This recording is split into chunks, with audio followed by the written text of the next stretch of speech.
कि कौम इमरान खान साहब को वोट डालने के लिए तैयार है, उसके लिए मरने को लिए तैयार नहीं है, कि अवाम की मेजॉरिटी, अक्सरियत इमरान खान के साथ। किसने कहा था बुजदार चुनो? कि जर्नैलों को कौन कहे कि हजूर जो आप मुदाखलत कर रहे हैं ये आपके हक में नहीं है और मुल्क के हक में भी नहीं है, कि पाकिस्तान की सालमियत अफवाज पाकिस्तान के बगैर मुमकिन नहीं है। जर्नैल आते हैं और चले जाते हैं, असरात जरूर छोड़ते हैं। कि मौजूदा आर्मी चीफ के आने से ये शुरू नहीं हुआ। सो जो आप बाज़ दफ़ा कुछ लोग गलीज बातें भी लिखते हैं जर्नैलों के बारे में, जो मैं नहीं ना सुनना पसंद करता हूँ, ना मैं उनका जवाब देना चाहता हूँ। सुप्रीम कोर्ट ने मजबूर किया गुलाम मोहम्मद का, नहीं बाबू इलेक्शन करानी है, ऑर्डिनेंस पे ऑर्डिनेंस छापी जा रहे हैं, तुम ऐसे हुकूमत नहीं चलेगी। इनडायरेक्ट टैक्स, वो बेसिक डेमोक्रेसी जिसे कुछ लोग कहते हैं बेसिक हिपोक्रेसी। जब तक नवाब कालाबाग रहे भुट्टो साहब ने सियासत नहीं की।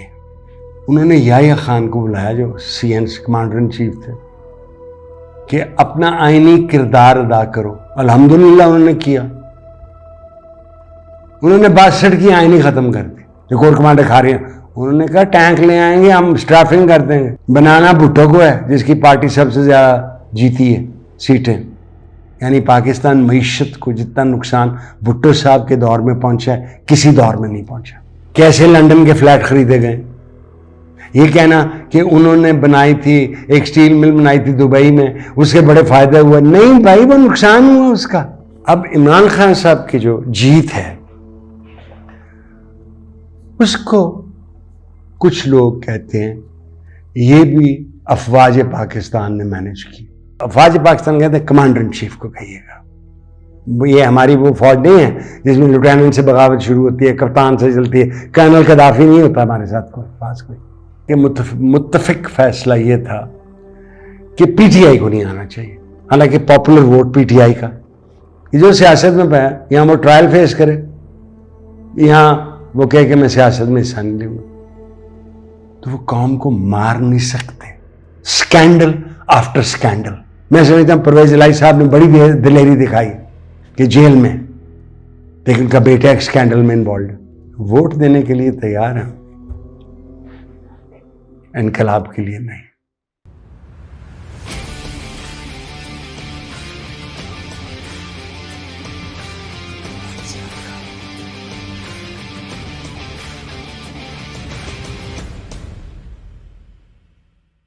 नाज़रीन अस्सलाम वालेकुम, मैं फिर आपके सवालों के साथ आपकी खिदमत में हाजिर हूँ और फिर अर्ज कर दूँ कि जो मैं जवाब देता हूँ या देने की कोशिश करता हूँ, ये ज़रूरी नहीं कि आप मुझसे मुत्तफिक हों, आप अपनी राय कायम करें। क्यों करें?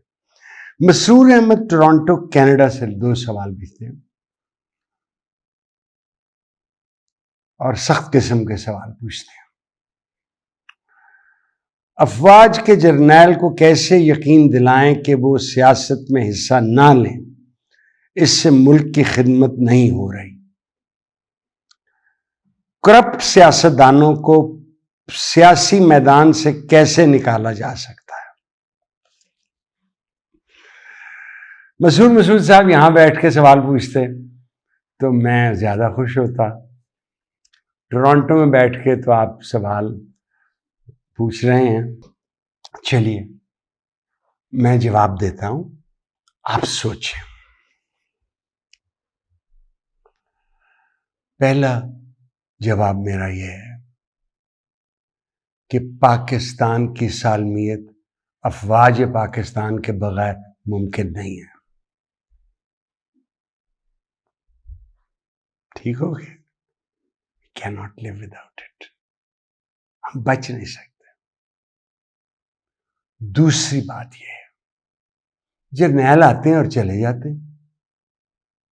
ये तो नहीं कि वो कोई पाकिस्तान का जो कमांडर इन चीफ बना है उसको जिंदगी 200 साल की मिल जाती। दे कम एंड दे गो, असरात जरूर छोड़ते। जैसे मैं इफ्तिखार चौधरी साहब जो चीफ जस्टिस साहब थे, सुप्रीम कोर्ट के, मैं उनके रवैये को पसंद नहीं करता था, उनके एटीट्यूड को बिल्कुल पसंद नहीं करता था, और वो असरात उन्होंने छोड़े। और कभी कभी जो वहाँ प्रैक्टिस करते हैं उनको महसूस होता है कि वो अब तक वो असरात हम पे हैं। अफवाज का रोल सियासत में आपको जहन में रखना चाहिए कि मौजूदा आर्मी चीफ के आने से ये शुरू नहीं हुआ।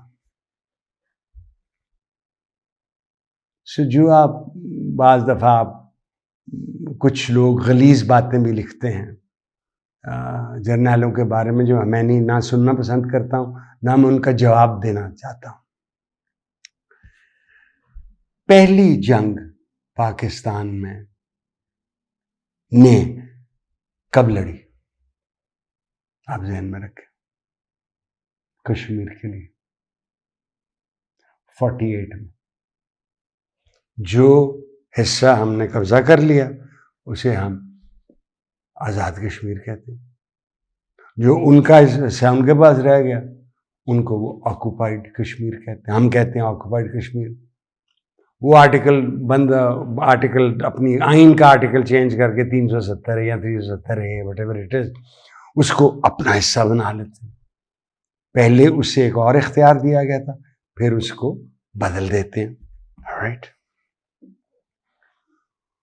1953 में एंटी एमदिया रॉयट्स हुए, ठीक। उसको किसने कुचला? उन राइटिंग को लूट मार, वही जो 47 में हुई थी, अफवाज पाकिस्तान, और एक मिनी मार्शल लॉ लग गया। गुलाम मोहम्मद साहब ने आईनी असेंबली जो 1946 में इलेक्ट हुई थी, वो कब उन्होंने उनको ख़त्म कर दिया?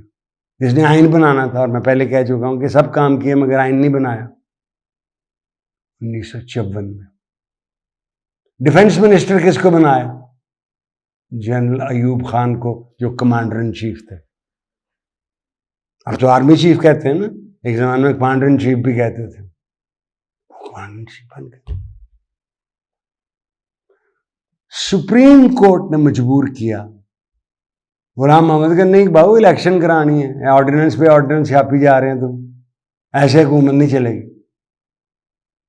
उस फैसलों की वजह से 56 की आइन बनी, इलेक्शन हुई और 56 की आइन बन गई।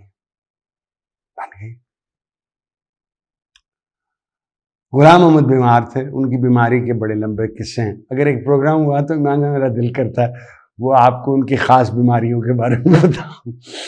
वो बोल भी नहीं सकते थे, लेकिन अल्ताफ गौर साहब की एक किताब में कहते हैं कि अयूब खान साहब जब उन्हें मिले तो वो बिल्कुल साफ आवाज में उनसे बोलना शुरू किया। आई डोंट नो, अल्ताफ गौर साहब भी हमारे पास नहीं है, लेकिन वो बड़ी मज़ेदार किताब है, Pakistan first military dictator Ayub Khan. Very nice book, very very readable book, कोई डाउट नहीं है। अच्छा, मैं इस पे हूँ, मैं आपको एक अल्ताफ गौर साहब ने मुझे चलते हुए यहाँ E7 में एक दफ़ा एक बात बताई थी, वो मैं आपको बताता हूँ। पहला फुल फ्लेज्ड मार्शल लॉ कब लगा और किसने लगाया?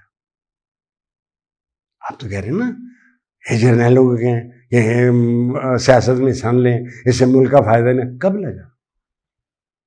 आपको याद नहीं होगा।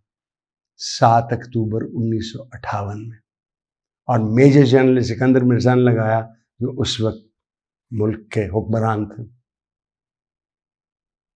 27 अक्टूबर को अयूब खान साहब ने सिकंदर मिर्जा को उठा के और कहा जाओ कोयटा चलना बाबू, और वहां से वो इंग्लिस्तान भेज दिया उन्हें।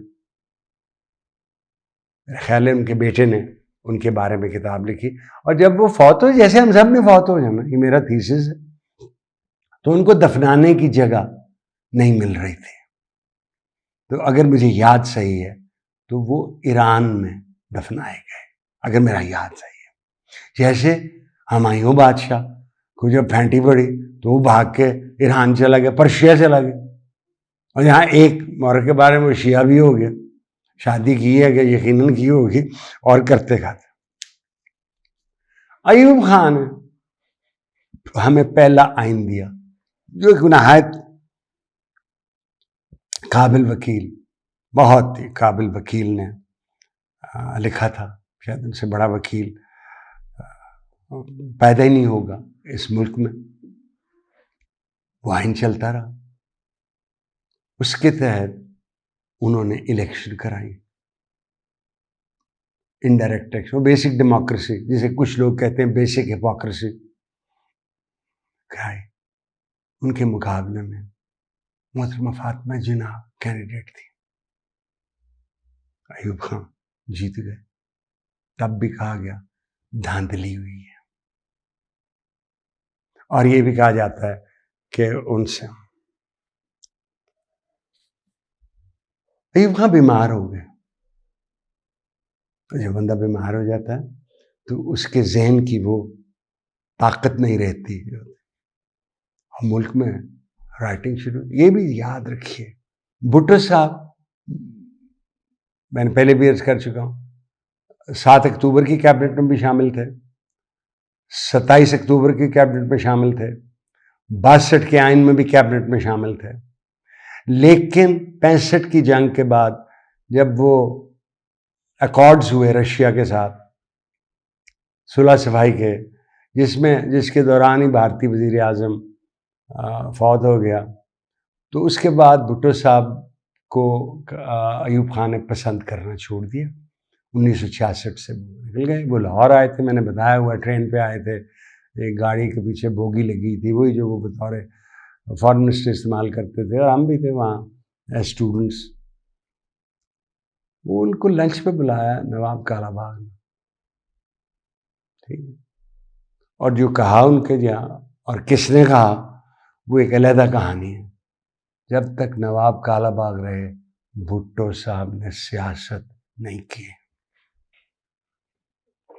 जब वो बदले गए और मेजर जनरल मूसा खान आ गए एज गवर्नर, तो उन्होंने सियासत शुरू की। एक हंगामा शुरू हो गया। अयूब खान तंग आ गए।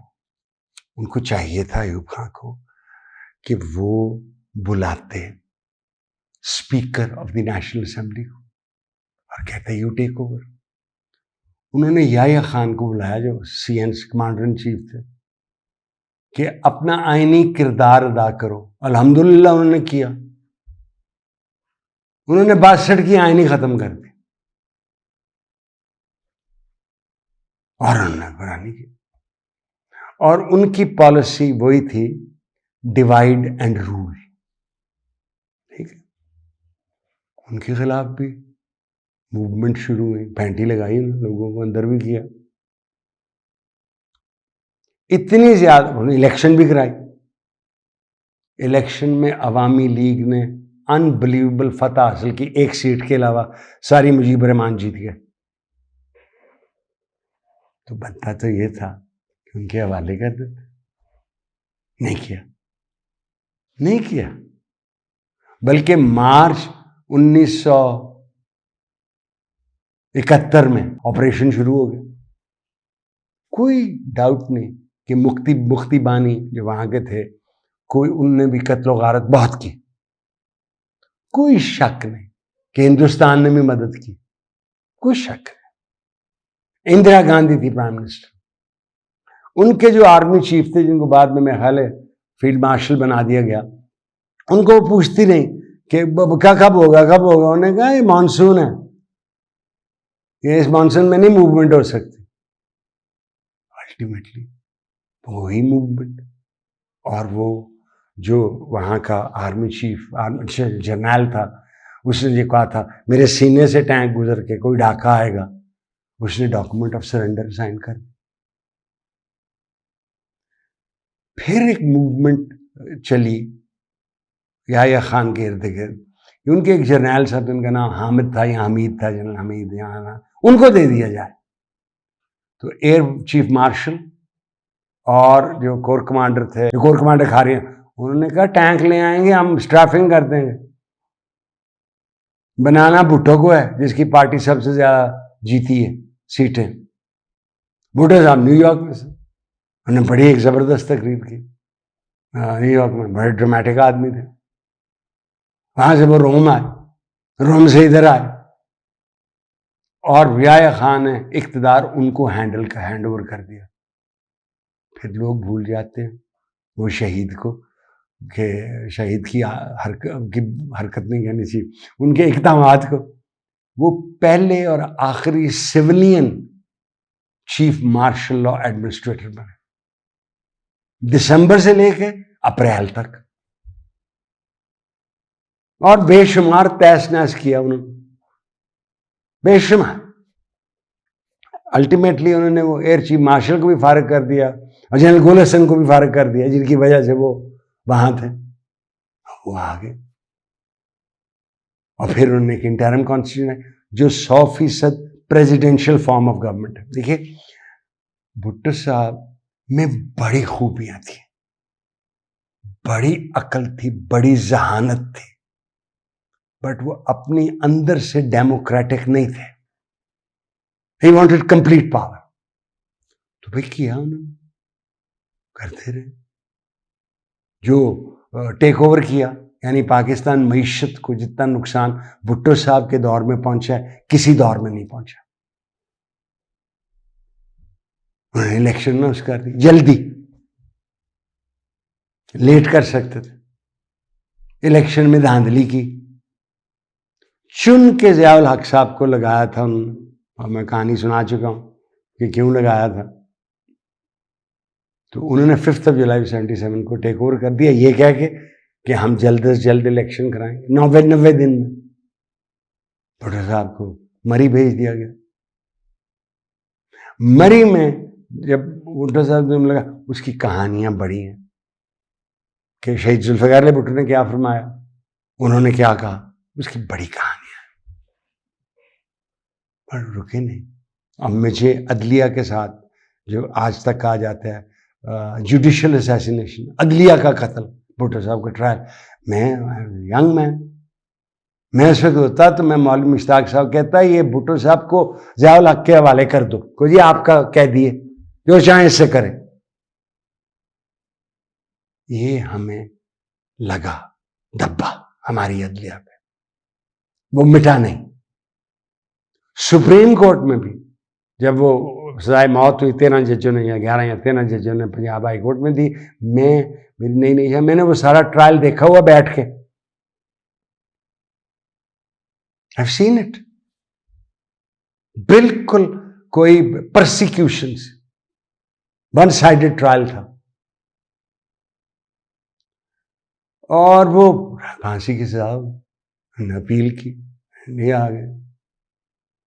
वो सुप्रीम कोर्ट में अपील की, वहां बहसें होती रही, वक्त चलता रहा।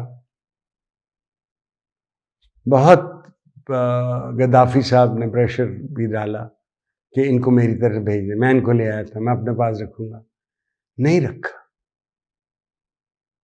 सजाए मौत पे अमल दरामद हुआ। Right, this happens. ज़ियाउल हक साहब ने मजलिस शूरा बनाई, राइट, बना ली, और वो चलते रहे, चलते 1988 में ख्याल ये था कि जतोई साहब would be the next prime minister.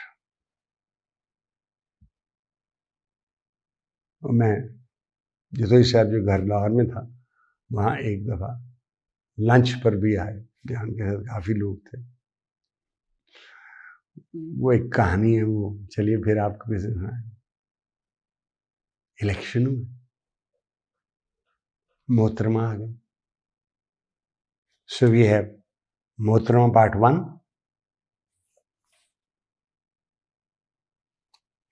removed Nawaz Sharif part 1,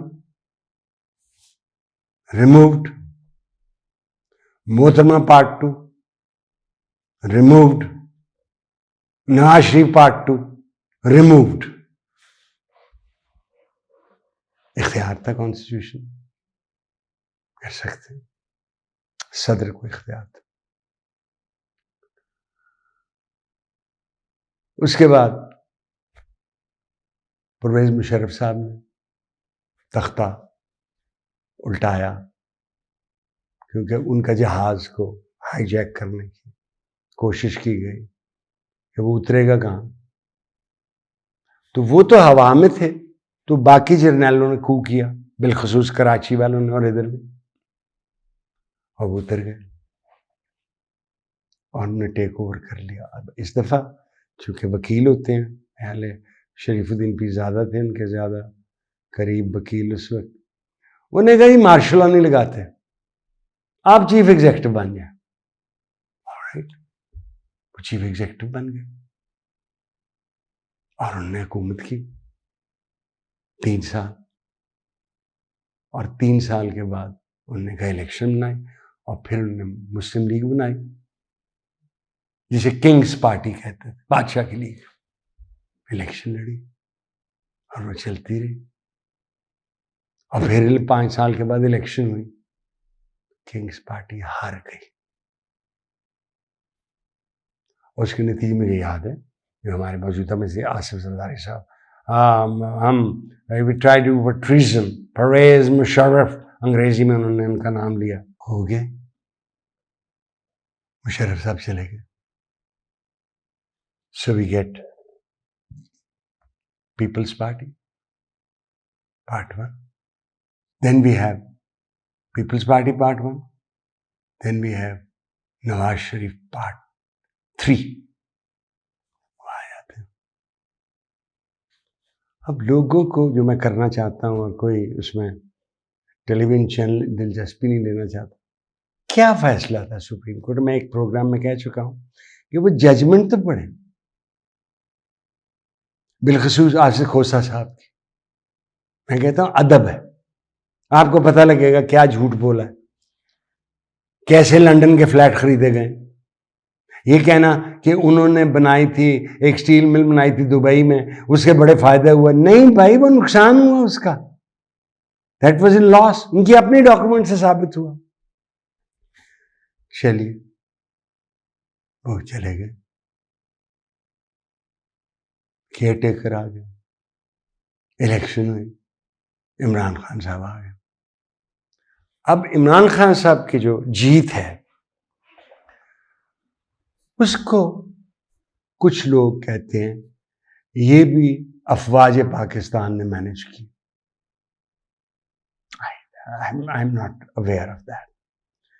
लेकिन जो इमरान खान को एक्स्ट्रा जगह मिली, मेजॉरिटी मिली, वो रेजर थिन की थी, एमक्यूएम और जीडीए के साथ, रेजर थिन। तो पार्लियामेंट्री मेजॉरिटी का, पार्लियामेंट का बेसिक असूल ये होता है कि जब आप नो कॉन्फिडेंस हो जाए तो आप जाएं, एक वोट से हो बेशक, उनका 3 वोट से हुआ। सो मेरा मशवरा जो बाद में यहाँ उनकी काबीना के सामने मैंने ये मुझे बुलाया गया, क्या करना चाहिए, मैं सारी क्या हुआ सुप्रीम कोर्ट में, बात लंबी, क्या करना चाहिए मुझे। मैं क्या, आप दाएं बैठे हुए थे, आप बाएं बैठे, असेंबली ना छोड़े। ऑलराइट, लोग फैसले करते हैं, फैसला किया, चले गए, बाहर चले गए, एक इलेक्शन हुई, उसमें से 9 में से 8 सीटें मिल गई। कोई डाउट नहीं है कि अवाम उनके साथ थी। क्यों थी ये मुझे नहीं पता। क्या उनका दौर इतना छोटा, 3 साल 3.5 साल का जितना दौर इतना बेहतरीन था कि ऐसा दौर हमने देखा ही नहीं, मुझे नहीं पता, मुझे नहीं पता।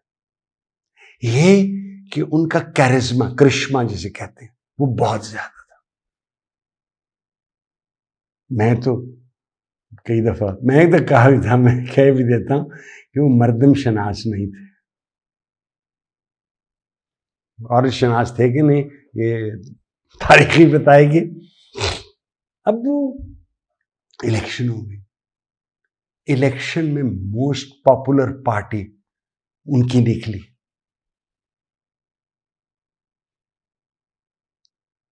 अब हाल ही में मोस्ट पॉपुलर पार्टी उनकी निकली।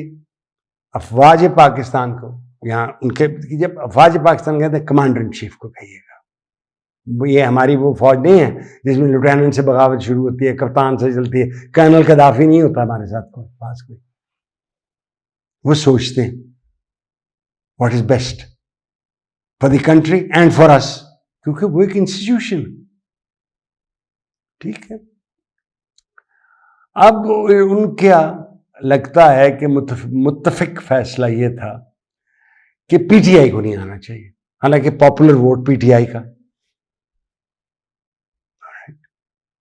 तो वही लोग जो पहले थे एक गवर्नमेंट में, वही वापस आ गए। तो आप किन को कहना चाहते हैं?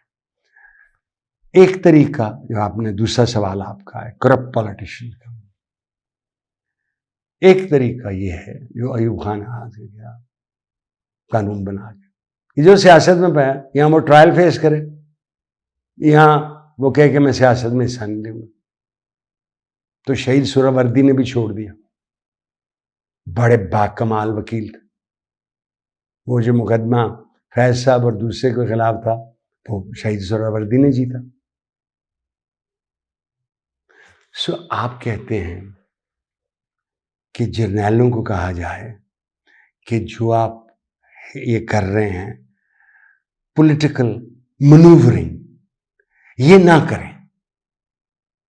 अच्छा, अभी 2 दिन पहले या कल परसों ISPR इंटर सर्विस पब्लिकेशन के जो मेजर जनरल हैं, उन्होंने हर सख्त बयान दिया। लेकिन अफवाज को भी ये पता है कि अगर कौम उनके खिलाफ उजागर हो जाए तो वो कौम को मार नहीं सकते, मार नहीं सकते। अभी तक उनका ख्याल है, और मेरा भी ये ख्याल है, मेरे कई ख्यालात बेहुदा और गलत साबित हुए हैं, मेरा भी ये ख्याल है कि कौम इमरान खान साहब को वोट डालने के लिए तैयार है, उसके लिए मरने को लिए तैयार नहीं है। ये वो भूल जाते हैं कि अगर जुलूस 10,000 का निकले या 20,000 का निकले तो उस पर गोली चलती है, और चल सकती है, और चलती रही है। लेकिन जब जुलूस लाखों का निकल जाए तो गोली नहीं चलती। रूस की फौज नहीं चला सकी जब वो टैंक्स ले गए थे पार्लियामेंट के सामने। कहां जाएंगे? येल्सिन जो कि वोडका पी पी के मर गया, और जिसने प्यूटिन को बनाया वो आ गया, नहीं चल। तो तय ये करना है कौम ने, अवाम ने। ये कोई डाउट नहीं है, इसमें किसी शक नहीं होना चाहिए किसी को कि अवाम की मेजॉरिटी, अक्सरियत इमरान खान के साथ।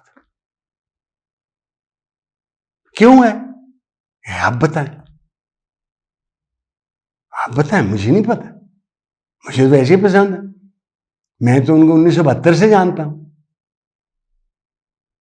जब मैं जिमखाना क्लब का मेंबर बना था, और वो टेस्ट क्रिकेटर थे, मेरे बड़े भाई भी थे, मैं तो उनका तब भी जानता। असूल पसंद, स्ट्रेट फॉरवर्ड है। और मेरा, बल्कि मैं आपसे अभी अभी अर्ज कर दूं, जब उन्होंने मुझे कहा कि पार्टी बनाइए, तुम ज्वाइन कर लो, मेरा मशवरा ये था ना करें, सियासत में ना आए। आप जो काम अस्पताल का शौकत खानम का, उस पर जोर दें। मेरा ख्याल था he would become the greatest philanthropist, यानी इससे ज्यादा सोशल काम कोई कर नहीं था। लेकिन वो किया उन्होंने। पहली इलेक्शन में 1 सीट मिली उनकी अपनी, दूसरी इलेक्शन उन्होंने बायकॉट की, तीसरी इलेक्शन उन्हें मिल गया खैबर पख्तूनख्वा, अगली इलेक्शन उनको पंजाब में मिल गया, खैबर पख्तूनख्वा मिला। किसने कहा था बुजदार चुनो? मैं ये नहीं कहता कि बुजदार कोई बड़ा कोई करप्ट आदमी, मुझे नहीं पता, I am not done, but he never had the charisma. अगर मुझसे मशवरा करते तो जो उनके साथ जेल में हैं, मैं उनको कहता उनको बना दे, कुरैशी साहब, शाहमूद कुरैशी, मेक हिम। लेकिन जब एक शख्स उस कुर्सी पे बैठा होता है, वो शायद यही सुनना चाहता है जो उसे पसंद हो। जो उसे पसंद ना हो, अगर कोई लोग कहें, उसको मिलना नहीं है, उसको मिलना नहीं चाहता दोबारा। ना ये कि जर्नैलों को कौन कहे कि हजूर जो आप मुदाखलत कर रहे हैं ये आपके हक में नहीं और मुल्क के हक में भी नहीं है। अभी कल मुझे आया है एक लंबा व्हाट्सएप, एक मेजर इफ्तिखार में बैरिस्टर थे, अब अमेरिका में रहते हैं, जो रिटायर्ड सीनियर आर्मी ऑफिसर्स हैं, उन्होंने एक व्हाट्सएप किया और तंबीह की है जर्नैलों को कि आप ये ना करें, कि आप करना चाहते कर रहे हैं। भाई कौन कहे, यानी मैं इसे बोल रहा हूं, किसको कौन कह सकता है कि वो हुक्म दे कि ये जो यूट्यूब पे हम कर रहे हैं गुफ्तगू, ये खत्म कर दें, तो खत्म हो जाएगी ना। ताकत का ये नहीं कि ताकत absolute power corrupts absolute, no no, ताकत का नशा एक और किस्म का होता है। ताकत का नशा ये होता है कि मेरी पूछ नहीं होनी कभी, nobody is going to ask me, and that's why they step in and they do so. बरतानिया का सीएनसी क्यों नहीं करता इंटरफियर? अमेरिका का क्यों नहीं करता chairman joint chief of staff interfere? Europe के क्यों नहीं करते? वहां जमहूरी कदरें, बुनियादें, रूट्स बन के फैली हुई हैं। मानिक शाह था शायद, उसको बाद में फील्ड मार्शल बना दिया। उससे सवाल पूछा गया, can the Indian army take over India, Bharat? उसे कहा of course it can, it's such a large army. हम हाँ बिल्कुल हम टेक ओवर कर सकते हैं। सवाल पूछेंगे क्या हम करेंगे? Answer is no, we are absolutely subservient to the civilian government.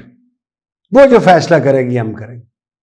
मैंने एक इंडियन फर्डिनेंडस का नाम, डिफेंस मिनिस्टर को आर्मी चीफ से हाथ मिला देगा, फोटो देखी हुई है, आप यूट्यूब पे देखें, शायद आपको नजर आ जाएगी। वो आर्मी चीफ हाथ मिलाया, वो ऐसे करके हाथ मिला रहा।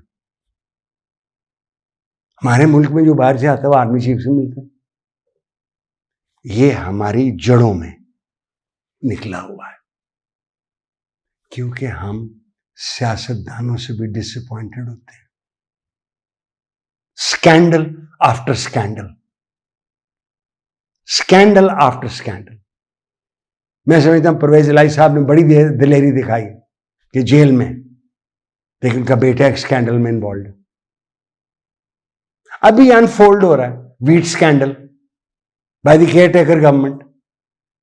हमारा जो आज का किसान है, जिसने अभी कनक बेचनी है अपनी, वीट जो बने है, उसको कीमत नहीं मिल रही, जो हुकूमत ने मुकर्रर की हुई है वो मिल ही नहीं रही। और वो स्कैंडल ये है कि सस्ती चीनी मंगवाई गई, वीट मंगवाया गया यूक्रेन से, जो हमें 1.1 बिलियन डॉलर्स मिले हैं। 1 बिलियन डॉलर्स का ये हाईएस्ट, सबसे ज्यादा दरामद करने वाला मुल्क यूक्रेन की वीट का टर्की था। उसकी मैक्सिमम में हाले 480 मिलियन डॉलर्स की थी, हमने आते ही 1 बिलियन डॉलर्स की मंगवा ली। तो भाई वो कौन करेगा जवाब दे? कौन पूछेगा कि ये बिलियन डॉलर्स आए आपने उसमें? कौन पूछेगा जो किसान मारा मारा फिर रहा है आज कणक लेके? Who will ask? आप बताएं ना। आप माशाल्लाह आप टोरंटो में बैठ के पूछ रहे सियासतदानों को कैसे निकाला जाए, जर्नैलों को कैसे समझाया जाए। वो बहु नुस्खा है, फैज साहब ने तो नुस्खा है वफा लिखता ना, आप भी हमें लिखे ना नुस्खा। कैसे बताना चाहिए? वोट देने के लिए तैयार हैं, इनकलाब के लिए नहीं। नाज़रीन, मेरे बरखुदार ने वो इशारा किया और मुझे दूध देने तो मैंने कहा क्या हुआ? तो उन्होंने कहा, मैंने पूछा, उन्होंने कहा 28 मिनट हो गए हैं। हमारी कोशिश होती है कि 20 मिनट तक, कोशिश होती है 20 मिनट तक। लेकिन ये सवाल चूंकि टोरंटो से आया था और वो बड़े गुस्से में थे टोरंटो में बैठ के, मुल्क से बाहर बैठ के गुस्सा हो सकता है, मुझे लंदन से भी बड़े आते रहते हैं और ये होना चाहिए, ये बाहर बैठ के बड़ा कुछ कह सकते हैं ना। मजा तो तब है कि गिरतों को थाम ले साकी, तो जब गिरतों को थाम। इजाज़त चाहता हूँ, अल्लाह हाफ़िज़।